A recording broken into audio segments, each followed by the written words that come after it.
Hello everyone. यार कैसे हो सबके सब। आज की जो हमारी वीडियो होगी इसमें देखें 3D वेक्टर के जो आगे के चीज़ें हैं, जो भी आगे के टॉपिक है। और आगे के टॉपिक में मैंने आपको बोला था कि यार क्वेश्चंस करने वाले हैं आज, ठीक है। तो आज की जो वीडियो होगी इसमें हम बस क्वेश्चंस को करेंगे। और सबसे पहले आपका क्वेश्चन है कि आपको ये बताना है, सबसे पहला जो क्वेश्चन है ये जो PQR 3 पॉइंट्स है इनको बताना है कि कोलिनियर है या नहीं।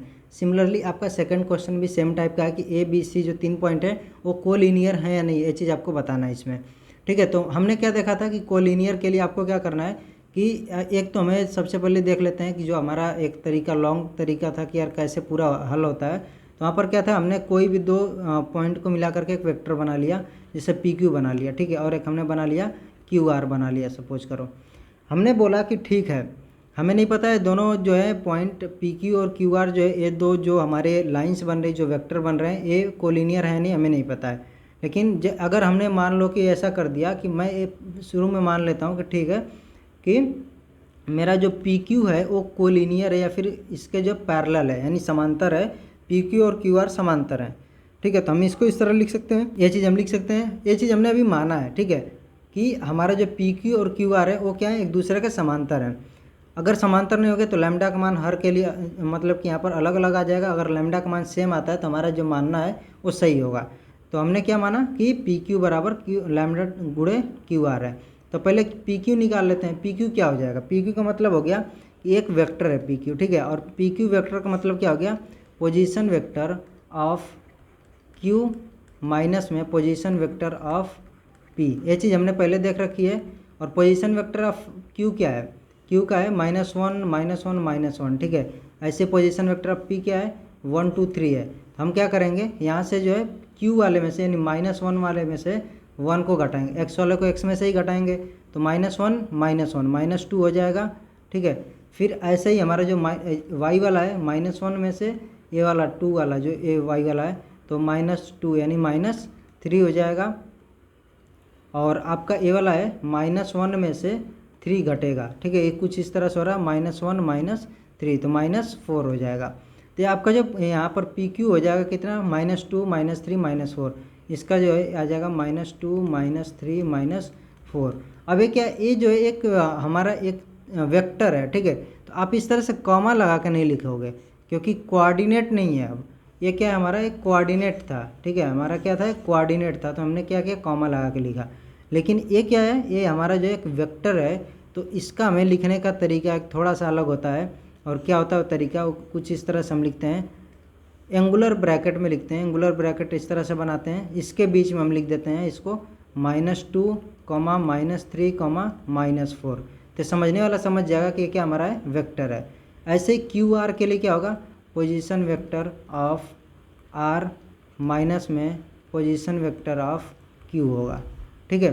अब R का क्या है, 3 5 7 है, और आपका दूसरा क्या है, Q है। तो सबसे पहले X वाले में से X वाले को घटाएंगे, तो 3 में से -1 घटेगा, तो क्या आ जाएगा, ये आ जाएगा आपका 4। ऐसे ही आपका 5 में से क्या घटेगा, -1 घटेगा, तो 5 ऋण में ऋण 1 क्या हो जाएगा, 6 हो जाएगा। ऐसे ही आपका 7 में से ऋण 1 घटेगा तो 8 हो जाएगा। तो इसका जो है जो QR आपका जो है वेक्टर है, ये क्या हो जाएगा, QR बराबर हो जाएगा 4 6 8 हो जाएगा, ठीक है। तो आपको दोनों वेक्टर मिल गए। अब हमें करना क्या है, हमें यहाँ पर रख देना है -2 -3 -4, यहाँ पर ये हो गया, बराबर क्या हो जाएगा, लैम्डा टाइम्स 4 6 8। अब यार ये जो चीज़ हमने लिखी ना कुछ इसके बराबर है, ठीक है। आपको जो है थोड़ा सा चीज़ों को क्लियर करने के लिए बता दे रहा हूँ। ये कुछ इसके बराबर -2 I cap -3 J cap -4 K cap. तो हमने कुछ इस तरह से शॉर्टकट एक तरह से बना लिया कि ठीक है, हमें I J और K नहीं लिखना पड़ेगा, हम जो है आसानी से जल्दी से इसको लिख सकते हैं इस तरह से। ये चीज़ हो गया। वैसे यहाँ पर भी आपका क्या है, 4 I cap +6 J cap +8 K cap है। तो हमें क्या पता है कि I वाला I के ही बराबर होगा। तो यहाँ से हमें क्या मिल जाएगा, लैम्डा का गुणा सब में होगा, क्योंकि कुछ इस तरह से है, लैम्डा और गुणे 4 I cap +6 J cap +8 K cap है। तो लैम्डा का गुणा इसमें भी होगा, इसमें भी होगा, इसमें भी होगा। तो हमारा यहाँ पर मिलेगा क्या, -2 बराबर लैम्डा × 4 मिलेगा। दूसरा क्या मिलेगा, -3 बराबर लैम्डा इंटू 6 मिलेगा। तीसरा क्या मिलेगा, -4 बराबर लैम्डा इंटू 8 मिलेगा। यहाँ से लैम्डा का वैल्यू निकालोगे तो क्या मिलेगा, -2/4 यानी -1/2 मिल जाएगा। ठीक है, यहाँ से लैम्डा का मान मिल गया। यहाँ से लैम्डा का मान -3/6 यानी -1/2 मिल गया यहाँ पर। ठीक है, यहाँ पर लैम्डा बराबर -4/8 -1/2 मिल गया। तो आप देख रहे हो कि यहाँ पर भी लैम्डा का मान सेम है, -1/2, यहाँ भी -1/2, यहाँ भी -1/2। तो आपको जो लैम्डा का मान है वो तीनों जगह सेम मिला है। तो आप बोल सकते हो कि हमने जो शुरू में माना था कि ये पी क्यू क्यू आर के मतलब लैम्डा टाइम्स, यानी कि पी क्यू और क्यू आर जो है पैरेलल है, एक दूसरे के समांतर है। तो हमारा यहाँ पर सही सिद्ध होता है। और समांतर जब कोई भी दो वेक्टर को आपने बता दिया तो क्या होंगे, कोलिनियर भी होंगे।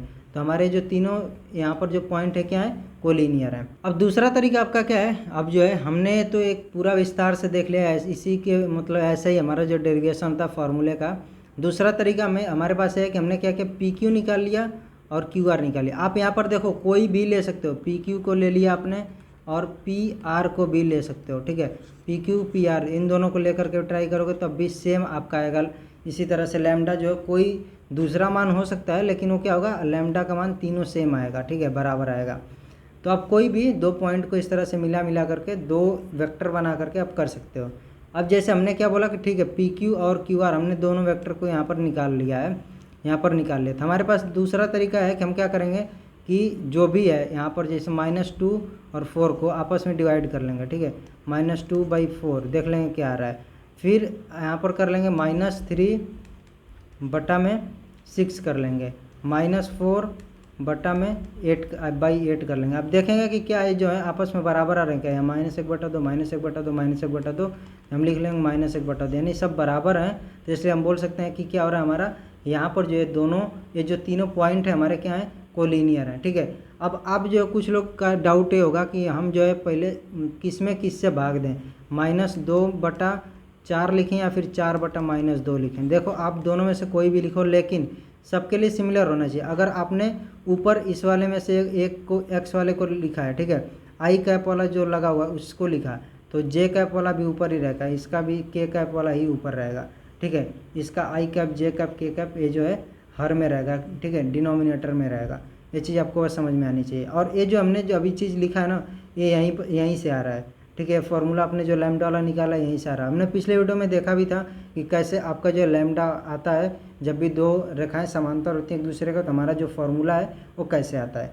ठीक है, अब जो हमारा दूसरा सवाल है, सेम जो है दूसरे सवाल को भी हम करते हैं। यहाँ पर क्या निकाल लेते हैं, ए बी निकाल लेते हैं और ए सी निकाल लेते हैं। ठीक है, तो ए बी हम निकालेंगे, डायरेक्ट क्या हो जाएगा, जो भी पोजीशन वेक्टर है बी का ऋण में ए का हो जाएगा। तो 1 में से ऋण 2 घटेगा तो क्या आ जाएगा, 3 आ जाएगा। ऐसा ही आपका 2 में से 3 घटेगा तो ऋण 1 आ जाएगा। 3 में से 5 घटेगा तो ऋण 2 आ जाएगा। ए सी वाला क्या हो जाएगा, तो सी वाला माइनस ए वाला होगा। तो 7 में से ऋण 2 घटेगा तो 9 हो जाएगा। ठीक है, 0 में से 3 घटेगा तो ऋण 3 हो जाएगा। और ऋण 1 में से 5 घटेगा तो ऋण 6 हो जाएगा। ये दो आपके वेक्टर आ गए। ठीक है, ए बी वेक्टर और ए सी वेक्टर ये आपके निकल गया। हमने क्या बोला कि ए बी जो है, मैं मान ले रहा हूँ कि ए बी और ए सी क्या है, आपस में एक कोलिनियर या फिर समांतर हमने मान लिया कि ठीक है समांतर है, तो हमारा लैम्डा टाइम्स ए सी हो जाएगा। अब हमने क्या किया, अब सेम चीज़ हम करते जाएंगे और हमारा जो है एक बार लैम्डा बराबर ए जो क्या आएगा, हम चेक करेंगे 3 यहाँ पर 9 कर लेंगे। ठीक है, एक बार हमारा लैम्डा बराबर होगा -1/-3 और एक बार लैम्डा बराबर -2/-6। तो अब देखो तीनों जगह 1/3 1/3 1/3 आ रहा है। यानी कि हमारा ये जो है मानना ये सही है, यानी कि ये तीनों पॉइंट क्या हैं, कोलिनियर हैं, समांतर हम बोल सकते हैं। ये दो वेक्टर आपके क्या हैं, समांतर हैं, और ये जो तीनों पॉइंट हैं क्या है, कोलिनियर हैं। आप यहाँ पर आपका ए भी हो सकता है। ठीक है, आपने इस तरह से भी कर सकते हो कि ए सी बराबर हो जाएगा लैम्डा टाइम्स ए बी आप कर लोगे। ठीक है, तो यहाँ पर क्या होगा, यहाँ पर जो लैम्डा का गुणा इस वाले में हो रहा है, तो यानी कि लैम्डा बराबर क्या हो जाएगा, 9/3 होगा। दूसरा लैम्डा बराबर क्या होगा, यहाँ पर ऋण 3 बटा में ऋण 1 होगा। लैम्डा बराबर ऋण 6 बटा में यहाँ पर ऋण 2 होगा। ठीक है, तो आप देखो यहाँ पर लैम्डा का मान क्या आएगा, 3 आएगा 3 आएगा 3 आएगा। हमें इससे मतलब नहीं है कि क्या मान आ रहा है, हमें इससे मतलब है कि क्या तीनों मान जो है सेम आ रहे हैं कि नहीं आ रहे हैं। ठीक है। यहाँ पर भी तीनों मान सेम आ रहे हैं, इसलिए क्या होंगे, ये जो होगा, जो तीनों पॉइंट होंगे क्या होंगे, कोलिनियर होंगे, एक ही लाइन में होंगे। अब जो हमारा अगला सवाल इसमें है कि determine the point P in XY plane which is equal distance from, ये जो है 3 पॉइंट हमारे दे रखे हैं। तो इनको देखो हल करने का हमारे पास क्या तरीका है। सबसे पहले आपको क्या बोला है कि ठीक है, हमारा जो है एक क्या है, XY प्लेन है, ये हो गया X, ये हो गया Y, ये हो गया हमारा Z हो गया। तो बोल क्या रहा है कि XY प्लेन में एक पॉइंट है और एक ऐसा पॉइंट है जो कि इक्वी डिस्टेंस है, ठीक है, यानी कि समान दूरी पर है इस बिंदु से, A से, B से और C से, तीनों बिंदुओं से वो जो पॉइंट हमारा P है वो समान दूरी पर है। तो हमने जो है यहाँ पर माना जो XY प्लेन में पॉइंट है P, इसका जो है कोऑर्डिनेट क्या होगा, तो यहाँ पर कोऑर्डिनेट XY और 0 होगा। क्यों होगा, क्योंकि XY प्लेन में तो Z का मान तो 0 होने वाला है। अब जो ये चीज़ दे रखा है कि ये जो है A से, B से और C से इक्वी डिस्टेंस यानी कि समान दूरी पर है, तो हमें ये जो है इसमें 3 समीकरण मिल जाएंगे। तो कैसे मिलेंगे ये समीकरण, इसको देखते हैं। हम क्या करेंगे, ये जो पॉइंट A है, ठीक है, A से P तक की दूरी निकालेंगे, B से P तक की दूरी निकालेंगे, फिर C से P तक की दूरी निकालेंगे। तो इसको लिख लेते हैं AP, ठीक है। AP दूरी हमारी क्या हो जाएगी, अंडर रूट में हमारी हो जाएगी 2 ऋण x का होल स्क्वायर धन 0 ऋण y का होल स्क्वायर धन 3 ऋण 0 का होल स्क्वायर, एक दूरी हो जाएगी। ये हमारा कैलकुलेट करने के बाद क्या आएगा, 2 ऋण x का होल स्क्वायर धन y स्क्वायर धन 9। दूसरा क्या हो जाएगा, BP हो जाएगा। ये हमारा हो जाएगा 0 माइनस एक्स का होल स्क्वायर प्लस में 3 माइनस वाई का होल स्क्वायर प्लस में 2 माइनस 0 का होल स्क्वायर। इसको हम थोड़ा सा यहाँ पर कैलकुलेट करेंगे सारी चीज़ें, तो हमारी आ जाएंगी एक्स स्क्वायर धन 3 माइनस वाई का होल स्क्वायर प्लस 4 आ जाएगा, ठीक है। ऐसे ही हमारा क्या हो जाएगा, CP होगा, जो CP डिस्टेंस होगा क्या हो जाएगा, वो हो जाएगा 0 माइनस एक्स का होल स्क्वायर 0 माइनस वाई का होल स्क्वायर प्लस में 1 माइनस 0 का होल स्क्वायर, और ये बराबर आ जाएगा अंडर रूट में एक्स स्क्वायर धन वाई स्क्वायर धन 1 हो गया।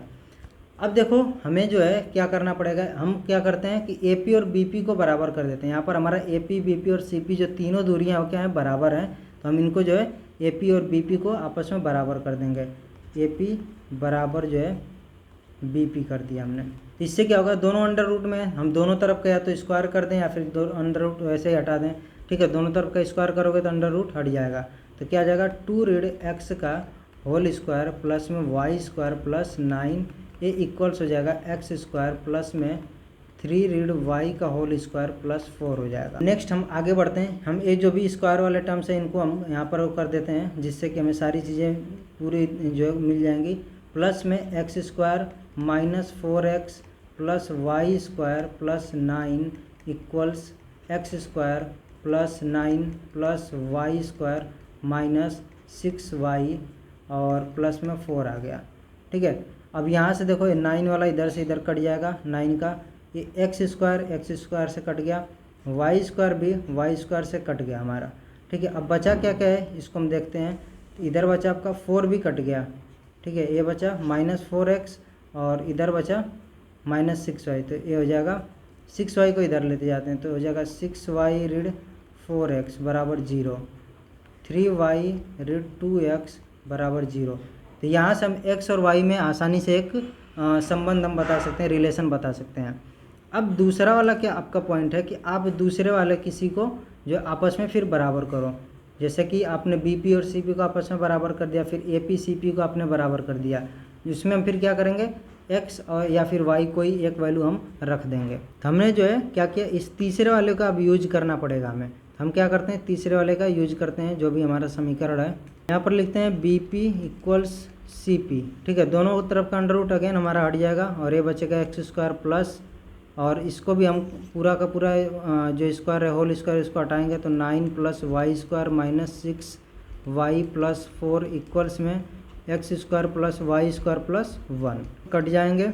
बचा के हमारा यहाँ पर 9 माइनस 6y प्लस और ये हमारा 4 इक्वल्स 1 हो गया। ये हो जाएगा 9 प्लस में 4 13, और 13 में ये 1 इधर आएगा 12 आ जाएगा, यानी y की वैल्यू आपकी क्या आ जाएगी 2 आ जाएगी। तो y की वैल्यू आपको मिल गई, तो x बराबर क्या आ जाएगा 3/2y है, तो y की वैल्यू यहाँ पर रख दो तो आपका आ जाएगा x का मान 3 हो गया, y का मान 2 हो जाएगा। जो हमारे क्वेश्चन में पूछा था कि आपको जो पॉइंट बताना है एक्स वाई प्लेन में, जो कि ए पॉइंट ए बी और सी से जो इक्वी डिस्टेंस होगा, ठीक है, बराबर दूरी पर होगा। तो हमारा पॉइंट क्या हमारे माना था एक्स वाई और जीरो। जीरो क्यों? क्योंकि ये जो है हमारा एक्स वाई प्लेन में है, तो एक्स वाई प्लेन में जेड का मान 0 होता है। तो पॉइंट वो क्या हो जाएगा हमारा, ये पॉइंट हो जाएगा 3,2,0 हो जाएगा। अब जो हमारा अगला क्वेश्चन है इसमें है कि a point P moves perpendicular to Y Z plane, which of the following coordinate remains fixed. तो इसको जो है आपको अगेन जो है थोड़ा सा विजुलाइज करना पड़ेगा किस तरह के यहाँ पर सीन है। तो यहाँ पर बोला कि वाई जेड प्लेन, ये हो गया आपका एक्स वाई और ये आपका जेड प्लेन है। तो क्या बोल रहा है कि a point P moves perpendicular to Y Z plane, which of the following coordinate remains fixed. तो जो है यहाँ पर बोल क्या रहा है कि ये जो हमारा है ये प्लेन वाई जेड प्लेन, इसके परपेंडिकुलर मूव कर रहा है। परपेंडिकुलर मूव करने का मतलब क्या हुआ कि जैसे ये प्लेन है, ठीक है, आपको ये प्लेन दिख रहा है, तो परपेंडिकुलर तभी मूव करेगा कि इस प्लेन के बाहर या फिर इधर की तरफ है, अंदर की तरफ, तभी वो परपेंडिकुलर मूव कर पाएगा, ठीक है। अगर वो इधर उधर मूव कर रहा है तो वो इस प्लेन के पैरेलल में मूव कर रहा है, ठीक है, इस प्लेन के पैरेलल में मूव कर रहा है। अगर ऐसे मूव करेगा तो हमारा, अगर इस तरह से सीधे जो है कैमरा की तरफ अगर मूव कर रहा है तो क्या होगा, इस प्लेन के जो हमारा वाई जेड प्लेन है इसके परपेंडिकुलर मूव करेगा। तो अब आप देखो आपका क्या हो रहा है, यहाँ पर जो है एक्स एक्सिस है इस साइड में, जिधर की तरफ वो मूव कर रहा है इधर क्या है, एक्स एक्सिस है। तो आपका कौन सी दूरी हमेशा जो है चेंज होती रहेगी, हमेशा जो एक्स वाली दूरी कम ज़्यादा होगी, लेकिन वाई और जो जेड होगा वो क्या रहेगा, सेम रहेगा, ठीक है। क्योंकि अगर इस पॉइंट पर जो है इस प्लेन के पैरेलल परपेंडिकुलर इसको मूव करना हुआ तो इसके जो है प्लेन के बाहर जाएगा या फिर जो प्लेन के इस पीछे साइड में जाएगा, ठीक है। तो वो क्या करेगा कि यहाँ पर जो है जेड की और वाई की वैल्यू सेम रहेगी, बाकी एक्स की वैल्यू बस आपकी बदलती रहेगी। तो कौन सा कोऑर्डिनेट फिक्स रहेगा, आपका वाई वाला और जेड वाला। फिर अगला सवाल है find reflection of point alpha beta gamma in x y plane. तो अगेन जो है आपके पास क्या है, ये आप 3 एक्सिस बनाओ, एक्स वाई जेड। अब जो ये पॉइंट है अल्फा बीटा गामा, ये क्या है कि स्पेस में कोई एक पॉइंट है, आपको एक्स वाई प्लेन पर जो है रिफ्लेक्शन बताना है, एक्स वाई प्लेन में। तो रिफ्लेक्शन का मतलब क्या होगा, आप देखते हो रिफ्लेक्शन का मतलब क्या होता है, कि सेम चीज़ बनती है बस थोड़ा सा उल्टा हो जाती है, ठीक है। तो यहाँ पर जो है कौन सी चीज़ उल्टा होगी, कौन सी जो है रिफ्लेक्शन में उसका क्या होगा। जैसे रिफ्लेक्शन अगर मैं बात करता हूँ एक्स वाई प्लेन की समझाते हैं, तो यहाँ पर जब रिफ्लेक्शन की बात करते हैं तो हमारा बस चिन्ह जो है, जो साइन है वो बस उल्टा हो जाएगा। अगर प्लस है किसी का तो माइनस होगा, लेकिन डिपेंड करेगा कि किसके जो है थ्रू जो है आप रिफ्लेक्शन ले रहे हो। जैसे यहाँ पर एक्स वाई प्लेन के थ्रू जब रिफ्लेक्शन ले रहे हो तो आपका होगा क्या कि अल्फ़ा बीटा गामा जो आपका एक जो है 3 पॉइंट हैं। तो आप देखोगे कि ठीक है हम इसमें जा रहे हैं इस वाले एक्स वाई प्लेन में, तो दूसरी साइड क्या होगा कि इस प्लेन से जितनी दूरी पर ये पॉइंट है, रिफ्लेक्शन में क्या होता है कि जितनी दूरी पर वो पॉइंट है उतनी पीछे दूरी पर जाएगा। यानी कि अगर डी डिस्टेंस पर है तो यहाँ से जो है ये क्या करेगा, ये डी डिस्टेंस पीछे की तरफ चला गया, ये वाला पॉइंट रिफ्लेक्शन में, ठीक है। और आपको क्या देखना होगा कि जो कौन सी दूरी हमारी यहाँ पर चेंज हो रही है। एक तो जेड हो रहा है, ठीक है, जेड हमारा अगर यहाँ से आप ऐसे ट्रैवल करोगे तो आपका जेड यहाँ पर एकदम 0 हो जाएगा, फिर आपका जेड यहाँ पर सेम जेड हो जाएगा जो भी आपकी यहाँ पर वैल्यू है गामा, ठीक है। लेकिन होगा क्या कि आपकी डिस्टेंस ऊपर थी, अब जो है नीचे हो गई, पीछे की तरफ हो गई, तो आपका क्या हो जाएगा, गामा जो है माइनस गामा हो जाएगा। लेकिन जो एक्स एक्सिस पर है वो अभी भी आपका सेम रहेगा और वाई एक्सिस पर वो जो है अभी भी आपका वो सेम है। तो हमारा एज क्या हो जाएगा, अल्फ़ा बीटा और माइनस गामा, ये जो है आपका रिफ्लेक्शन है, ठीक है। रिफ्लेक्शन का मतलब क्या होगा, किसके थ्रू आपने रिफ्लेक्शन लिया है। रिफ्लेक्शन लेने का मतलब होता है कि जैसे ये जो है चीज़, अगर ये जो एक दर्पण है तो मेरा जो है इमेज बनेगा वो दूसरी साइड इतनी दूरी पर बनेगा जितनी दूरी पर दर्पण और मेरे बीच की जो दूरी है उतनी दूरी पर पीछे साइड में बनेगा। इतना क्लियर है। तो हमने क्या बोला कि ठीक है ये जो डी डिस्टेंस पर है ये वाला पॉइंट डी डिस्टेंस पर पीछे की साइड में आ गया, यहाँ पर आ गया। अब आप क्या देखते हो कि ठीक है ये वाली डिस्टेंस तो ऊपर की तरफ थी गामा, लेकिन जैसे नीचे आएगी तो हमारा जो जेड एक्सिस है वो क्या हो जाएगा, अब वो माइनस में वो चला गया, ठीक है। जेड वाला पॉइंट क्या माइनस में गया तो गामा की जगह माइनस गामा हो गया। जो एक्स एक्सिस पर डिस्टेंस है यानी कि ए वाली जो डिस्टेंस है अभी भी वो डिस्टेंस क्या है, सेम है अभी भी, ठीक है। हमने एक्स वाले में इधर ये न तो इधर दाएँ गए न बाएँ गए, ठीक ठीक है, कि जिससे एक्स और वाई वाली जो वैल्यू है ये वाली चीज़ें बदलें। तो हमारी ये एक्स और वाई वाली चीज़ें नहीं बदली हैं, तो इसलिए क्या होगा यहाँ पर जो है ये अल्फ़ा बीटा और माइनस गामा हो जाएगा। ठीक है, अगर ऐसे ही मैं बोलता हूँ कि आप जो है एक्स और जेड प्लेन के थ्रू लो रिफ्लेक्शन, तो आप तब आपका क्या होगा, आप देखोगे कि ठीक है यहाँ पर जो है अब कौन सी वैल्यू चेंज होने वाली है, यहाँ पर आपकी जो है ये एक्स एक्सिस से जो भी दूरी है ये कितनी है इधर की तरफ, ये आपकी आ जाएगी वाई वाली दूरी आएगी। ठीक है, ये जो दूरी आएगी इधर वाई वाली दूरी आएगी। तो पीछे की साइड में जब आप जाओगे तो अभी भी आपका जो एक्स वाला है इधर की तरफ ये तो आपका सेम है, जेड वाला अभी भी आपका सेम है, लेकिन जो आपका वाई वाला हो रहा है दूरी, ये वाली जो दूरी हो रही है वो दूसरे साइड चली गई। तो आप क्या देखोगे कि दूसरे साइड में बनेगा अल्फ़ा माइनस बीटा और गामा हो जाएगा। ठीक है, तो इस तरह से आप जो रिफ्लेक्शन के भी क्वेश्चंस आपको मिलेंगे प्लेन में, आपको जो रिफ्लेक्शन के क्वेश्चन अच्छे मिलेंगे तो हम प्लेन में देखेंगे। और बट एक आपको जनरल आइडिया मैंने दिया कि रिफ्लेक्शन किस तरह से आपका बनता है, अगर किसी पॉइंट का रिफ्लेक्शन लेना होगा तो किस तरह से रिफ्लेक्शन लेते हैं। ठीक है, आई होप ये चीज़ें क्लियर हो गई आपको। अब मिलते हैं नेक्स्ट वीडियो में, उसमें हम जो है डायरेक्शन कोसाइन और डायरेक्शन रेशियो वाले जो भी चीज़ें हैं वहाँ से स्टार्ट करेंगे। ठीक है, और हिंदी में जिसको बोलते हैं डायरेक्शन रेशियो का मतलब हो गया कि दिक् अनुपात, और डायरेक्शन कोसाइन का मतलब होता है कि दिक् कोसाइन समथिंग कुछ होता है। ठीक है, कोज्या होता है, दिक् कोज्या आपका। ठीक है, ओके। तो वो जो चीज़ें हैं वहाँ पर एल एम एन, वो जो भी cos alpha cos beta cos gamma ये चीज़ें होती हैं, सारा कुछ देखेंगे वहाँ पर कैसे आते हैं, क्या इनका मतलब होता है। ठीक है, तो मिलते हैं नेक्स्ट वीडियो में। So till then take care, bye bye.